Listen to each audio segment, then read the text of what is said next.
Okay, so at this point, we're about to start the third part of the process to convert this to a game asset of geometry with baked textures.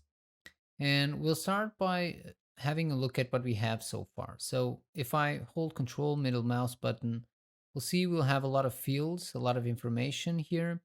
And we'll want to start by remapping these fields so that we can easily um, combine them and mix them together in order to generate different layers that will allow us to texture this properly. So the first thing I want to do is, because we have so many and we can have even more, we don't want to run the risk of these changing order or something. So we need to be able to reference them by name.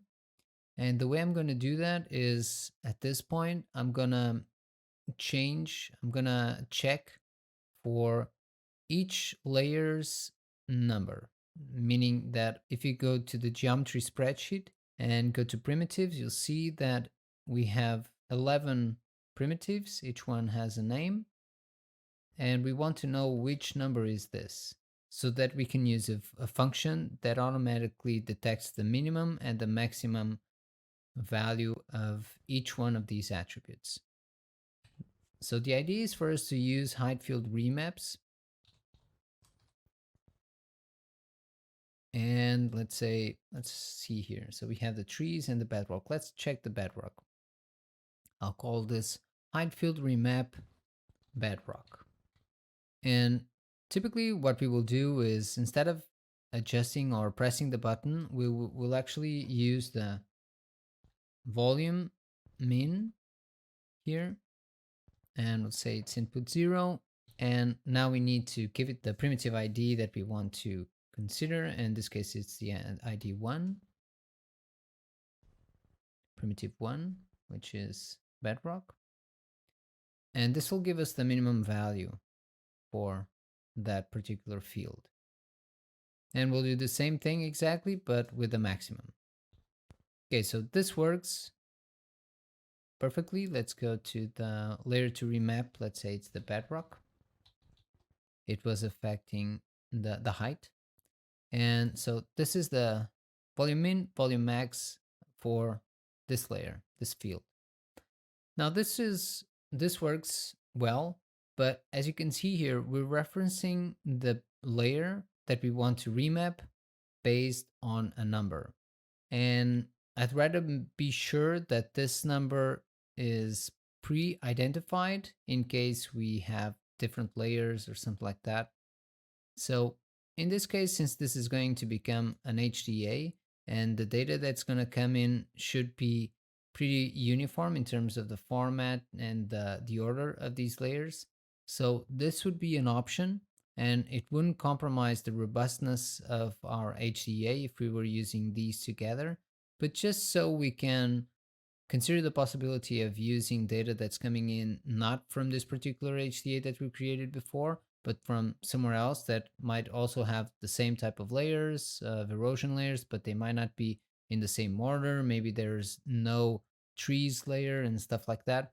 So in order to make sure that we properly identify the correct number instead of trusting this order, this number, we need to first identify figure out which number corresponds to each one of the layers that we want to process.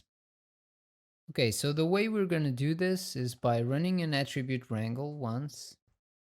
We're going to run this once, and we're going to create an attribute called, let's say it's an integer attribute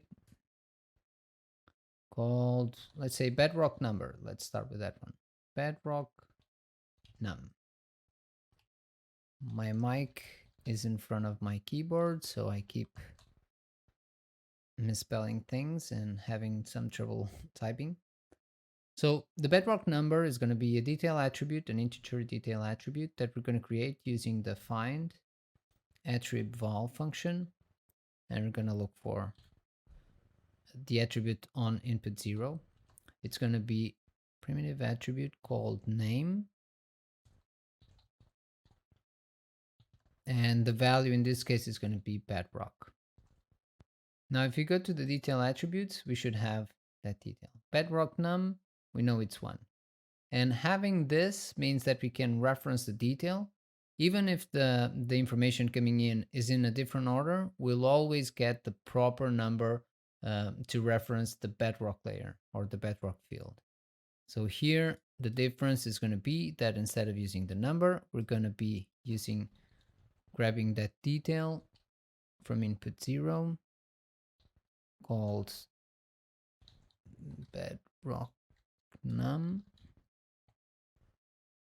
Okay, that's going to give us exactly the same result, but now we're referencing something that we're sure this number corresponds 100% sure to this layer. Let's copy this and use it here as well.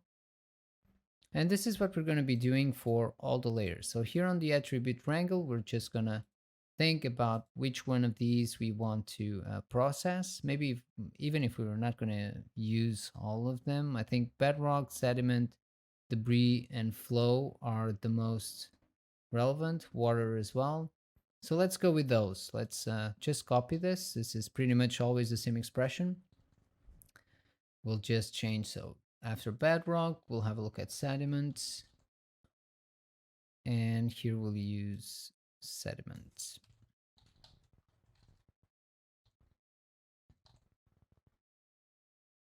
Yeah. And then we'll paste again. And instead of sediments, we'll move on to the debris.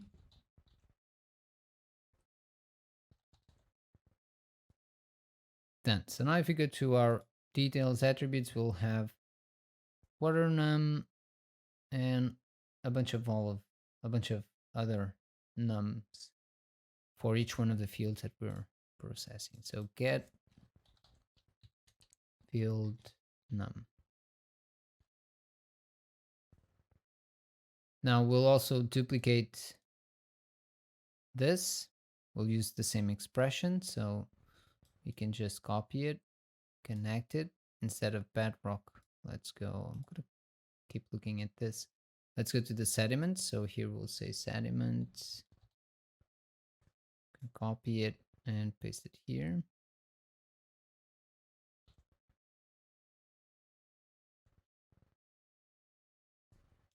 Great, so now we have everything taken care of. Let's encapsulate this so we can know, and it'll be easier for us to identify what's happening at this stage. And we can even add a note. Let's say layers remapping.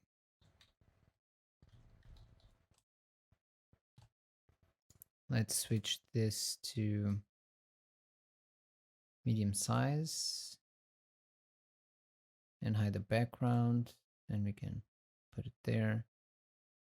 And now it looks nice. Okay, so we'll know that this is the layers remapping section. And we're now in a position where we can start to actually combine these layers and mix them in order for us to generate the layers, the texturing layers that we want. Okay, so see you on the next lesson.